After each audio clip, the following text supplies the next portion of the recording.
dear fellow survivor. I'm so honored you're here with me today, because today I answer a question that so many survivors have before joining our Music Can Heal Me coaching journey. It's a question I had myself for many, many years.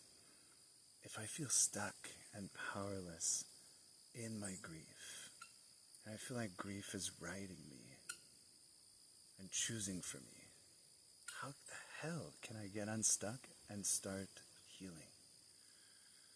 And the answer lies in seeing grief as not the car that is leading you one way or another and making decisions for you.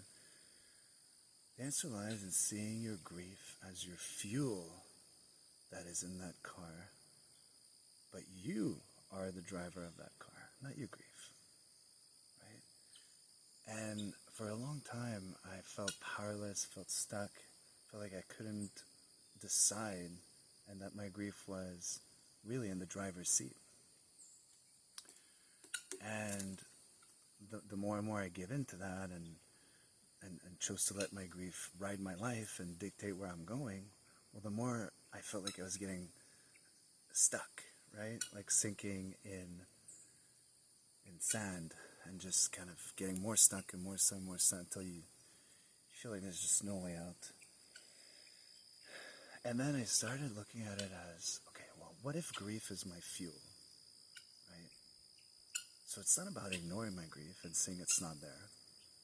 No, it's using it as my fuel. So all those emotions, all the anger, all the sadness, every emotion I felt, that became my fuel that would help me take action and drive my car where I wanted to go, right? So I didn't start big with big actions, big life changes, or anything like that. I started small. For example, instead of deciding, oh, I'm going to go for another nap, right? Third nap of the day. Oh, maybe the third nap of the day, I'm going to ask myself at the decision point, do I go for that nap that I really don't need, that is not going to help me, right, be in the driver's seat whatsoever? Or do I take a small action and, for example, go for a walk, right? Or play my guitar, or play my piano, or sing, or do whatever was small enough to be done. So the first time I practiced this, started small, right? It wasn't every day that I was able to make the best decision to become the driver of that car. But because I built small and I kept going as much as I could with this frame of mind of using my grief to fuel every single action and decision as a result, well, I started making better decisions. I started taking more healing actions than destructive actions. I started, in other words, practicing active healing as opposed to passive healing, right? So if you feel stuck, if you feel like grief is riding you and bringing you wherever it wants to bring you, and you feel powerless, then start small and have your grief as your fuel in mind with every single decision and action you take.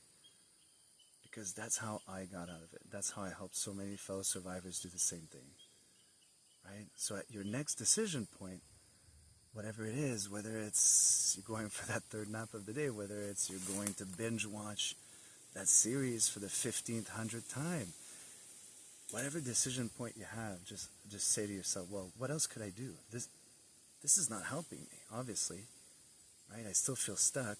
I keep doing it, but I still feel stuck, and I'm still sinking deeper and deeper and deeper, getting more stuck. What's the other option? Where could I go, right? Could I go for a walk? Could I be creative? Could I do some journaling? What could I do? Could I sing? Could I call someone? Right?